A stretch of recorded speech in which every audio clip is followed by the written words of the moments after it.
Creepypasta, the movie. That's right, folks. This is actually a movie now, and it's available on Screambox. All right, so real quick, for those not in the know, creepypasta are scary movies told on the internet. Most popular ones are on YouTube, on plenty of channels. Some are actually really good stories, to be honest with you, while others are so-so, but either way, they've garnered a huge fan base over the years. And this movie is an anthology compiled of a bunch of stories. And here's the storyline right here. So trapped in an abandoned house, a nameless man desperately searches for clues to how he got there. The answer is hidden within a series of disturbing viral videos, each of which begins to infect his mind. The main guy mentioned is forced to watch multiple videos of just messed up stories that were recorded, and during that time there's a narrator introducing each story. Now overall, the movie is, I'll say this, it's well produced. Some of the stories are hit and some didn't, it's basically just like the stories you see online. Multiple directors, dude, getting a chance to share their vision. I'm going to talk about the ones that I enjoyed, or at least the ones that I felt stood out. Now, there's one about some friends discussing scary theories. Kind of like when you're in the lake, you can inhale an amoeba and it'll eat your brain. Shit like that, right? But the one that really got the group going was the one about peripheral vision. When you see something in the corner of your eye, but nothing's there, but if there really was something there, you should never acknowledge it because you'll welcome something into your world and whatnot, dude. Very creepy one, though, because we've all been there, dude, where you think you see something, you kind of look and it's not there. So, yeah, I like the way the story was told. It was pretty cool.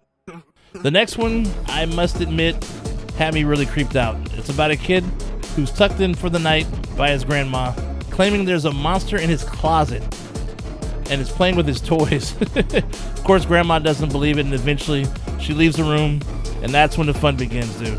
This one was so well done, dude. Actually had me creeped out, dude. I'm gonna be honest with you. It was so well done, dude. I was kind of tripped out a couple of times, though. The way it was shot, the way it looked, everything was it was spot on.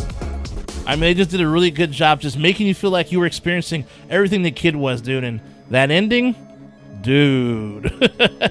Up next is one about a guy who believes no rules apply to him. I mean, stop signs, wrong turn signs, whatever the case, dude, he's above it all. Until one night, dude, karma bites this dude in the ass. And I'm talking about hard. Now, this one reminds you it has a bit of Hellraiser vibes. If you've seen Hellraiser, you know exactly what I mean when you see a specific thing that happens. But yeah, that's a good one too. Definitely enjoyed that one. All right, so one more. The last one I really enjoyed, I should say, is about two siblings who sleep in the same room. One of them claims to have a friend who visits her nightly. The other one doesn't believe it and thinks that it's total BS, of course. And let's just say something very scary happens on this specific night. And that's another well-told one, dude, with a really cool ending. Now, the other ones, there's some that were pretty good and some that just weren't. But honestly, these are three that I like the most for. But a lot of them kind of fell flat to me because the ideas or the stories, they were cool, but I just felt the execution of them weren't so good, though. And some stories kind of had the same type of ending with similar monsters pulling them into a room or something of the sort. And the narration, I felt, could have been a little better, too. To me, at least, the narrator didn't do much for me. I mean, it didn't get me hyped up for each story because she kind of sounded bland. And I'm not saying that she had to sound all spooky and whatnot, but anything was better than what they did. But I feel that was more of the direction than what the person did. So, what are you going to do? There's some blood for sure. And as I said, these were all well produced, though. So no matter if they were good or bad, very well produced, though. I mean, the entire movie looked great, though. But it's a short watch, though. It's only an hour and a half, which is great. I think novice fans will definitely enjoy it. More diehards, I think they'll like it, but, it's just kind of like been there, done that. And actually, speaking of diehards, got some recommendations for you. Now, there are hell anthology horror flicks out there, and so now I'm going to try and give you some that you may not have heard of, or you may have, but I'm just trying to, get away from the usual suspects, I guess, if you will. So up first is an oldie but goodie called Cat's Eye.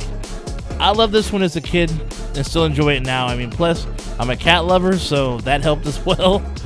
But with this being a Stephen King story, there's some great Easter eggs in the opening, dude. I'm telling you. If you're a Stephen King fan, dude, you will definitely get all of the little Easter eggs that they have in the intro. It is great.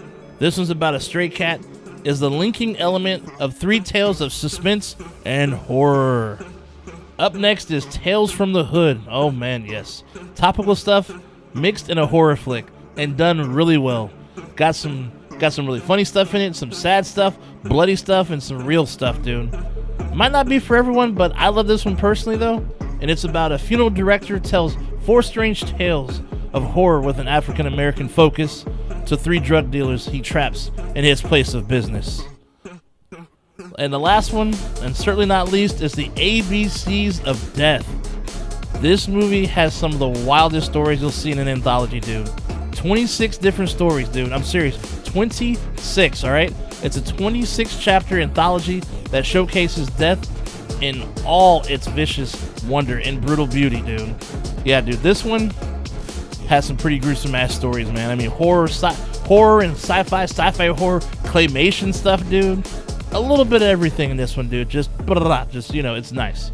But yeah, all these movies are actually available on YouTube. I'll probably leave a link for you so you can just click onto it and buy it and check it out. But anyhow, that's all for today, folks. Stay nasty, my friends, and I will see you at the next one. Shay Nasty out. I'll see you soon.